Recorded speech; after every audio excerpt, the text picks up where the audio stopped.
Tren lari itu sebenarnya bagus teman-teman.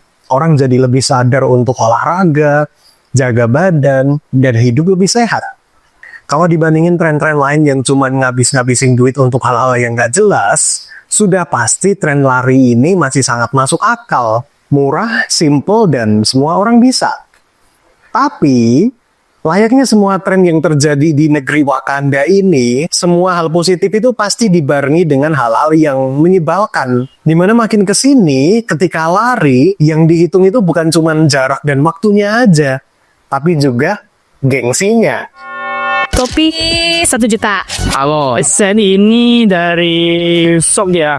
Shop koran 2,8 ya kemarin. Siamnya Garmin 265S. 265S. 7 juta.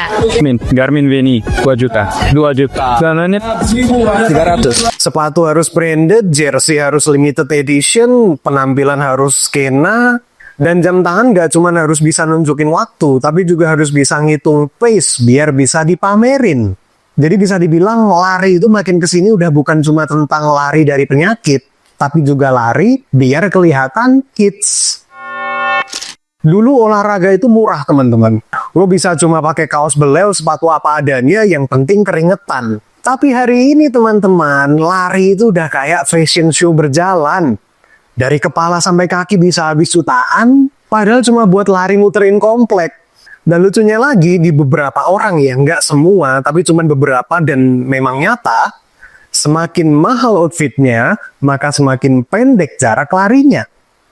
Semakin banyak aksesorisnya, maka semakin sering dia berhenti untuk foto-foto. Dan dari situ, yang jadi pertanyaan adalah, sebenarnya orang-orang ini lari untuk sehat, atau untuk nyari validasi? Fenomena pelari culture ini erat sekali kaitannya dengan FOMO atau fear of missing out. Jadi orang-orang tuh takut dianggap nggak keep in touch, nggak relevan kalau nggak ikutan.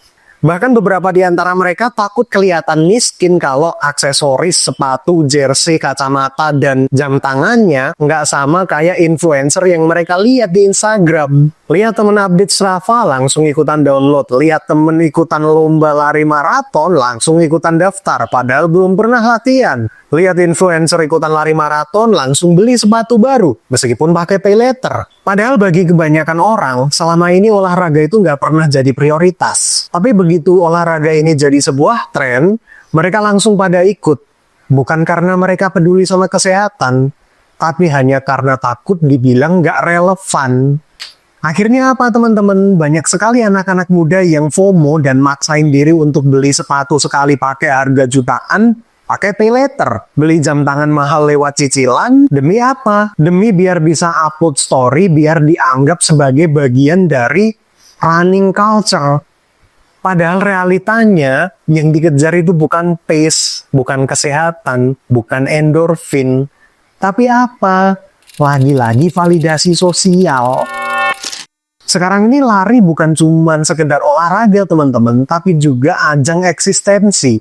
Aplikasi kayak Strava yang tujuannya untuk tracking progress berubah menjadi ajang pamer. Siapa yang paling cepat, siapa yang paling jauh, dan siapa yang paling niat. Dan seperti biasa teman-teman, di mana ada gengsi, selalu ada peluang bisnis. Dan disitulah para joki Strava hadir. Iya, joki lari. Lu bayar orang yang lari atas nama akun lu. Biar apa? Biar pace lu kelihatan keren, biar lu kelihatan kenceng, biar lu kelihatan niat. Udah kayak skripsi aja teman-teman, bisa dijokiin. Jadi orang dibayar buat lariin akun orang lain biar kelihatan cepet, biar kelihatan jauh, biar kelihatan kuat.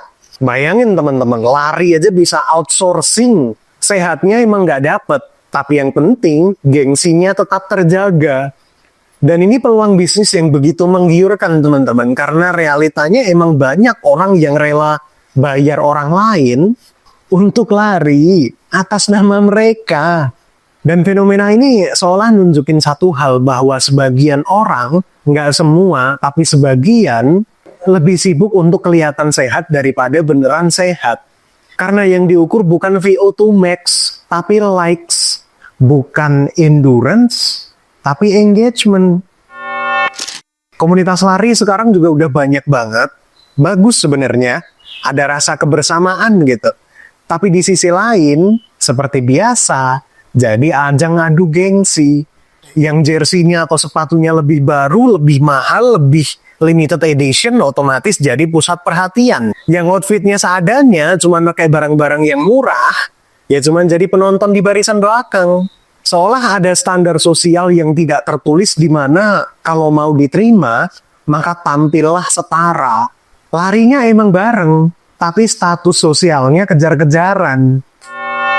Kalau kita lihat lebih dalam, sebenarnya fenomena pelari culture ini adalah cerminan dari budaya kita sendiri. Budaya narsistik, budaya gengsi, dan budaya validasi. Orang nggak akan puas cuma dengan sehat. Mereka pengen kelihatan sehat. Nggak cukup merasa bahagia, harus kelihatan bahagia. Gue tuh jadi inget ada satu jokes dari Adriano Colby yang bilang kalau kenapa stiker Happy Family itu cuma ada di mobil-mobil murah, nggak pernah ada di mobil-mobil mahal? Jawabannya simple teman-teman, tapi nusuk. Karena orang miskin merasa perlu ngasih tahu orang lain kalau dia bahagia, sementara orang kaya enggak. Dan ini sama seperti fenomena pelari culture yang terjadi sekarang ini. Banyak kok orang-orang yang pakai barang-barang yang mahal itu banyak, tapi yang norak biasanya yang maksa. Dan kalau dilihat-lihat, memang olahraga lari itu jadi media paling gampang untuk adu validasi. Ada aplikasi, ada statistik, ada komunitas, dan ada outfit yang mahal. Bukan lagi sekedar olahraga biasa, tapi sekaligus jadi kontes jersey, kontes sepatu, kontes pace. Semua bisa dipamerin, semua bisa jadi bahan untuk menjual diri. Bukan lagi soal endorfin, tapi ini soal algoritma. Dan inilah realitanya sekarang teman-teman. Olahraga yang harusnya sederhana, lagi-lagi malah dipersulit dengan adanya standar sosial. Harus kelihatan keren, harus kelihatan hits, dan harus masuk circle pelari culture. Cuma disclaimer teman-teman, gue nggak pernah bilang kalau olahraga lari itu salah ya. Justru tren lari itu adalah olahraga yang paling mudah dan paling gampang. Nggak perlu membership gym, nggak perlu alat-alat yang ribet, cukup satu langkah yang diulang berkali-kali, maka itu sudah cukup. Tapi ketika niatnya bergeser ke gengsi, lari jadi kehilangan maknanya. Bukan lagi soal kesehatan, tapi lagi-lagi tentang validasi sosial. Bukan lagi lari dari penyakit, tapi lari dari rasa minder.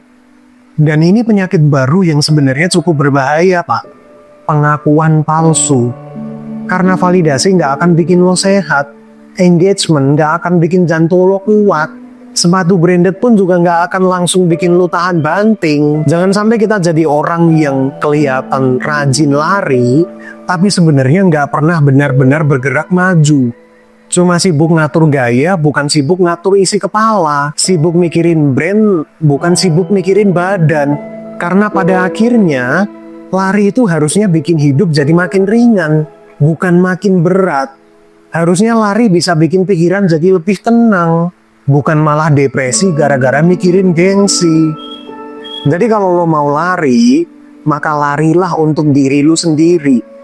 Biar badan lo kuat, biar mental lo sehat. Bukan untuk pamer, bukan buat gengsi, bukan buat validasi. Karena kalau tujuan lo cuman itu, cuman hal-hal yang bersifat standar sosial, mungkin lo akan merasa menang. Tapi sebenarnya, lo lagi kalah sama diri sendiri.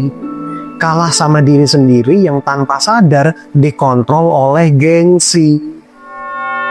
Sepatu Nike Running, jam tangan Coros, dan berbagai aksesoris yang sebenarnya nggak ada pun nggak apa-apa, itu mahal-mahal banget. Tapi kalian harus ingat, subscribe itu gratis. Jadi kalau kalian udah nonton sampai menit ini, sampai bagian ini, itu tandanya ada ketertarikan. Dan kalau kalian tertarik dengan video-video yang gue bawakan, masa sih nggak subscribe? Jadi silakan tekan tombol subscribe dan sampai ketemu di konten selanjutnya. See ya!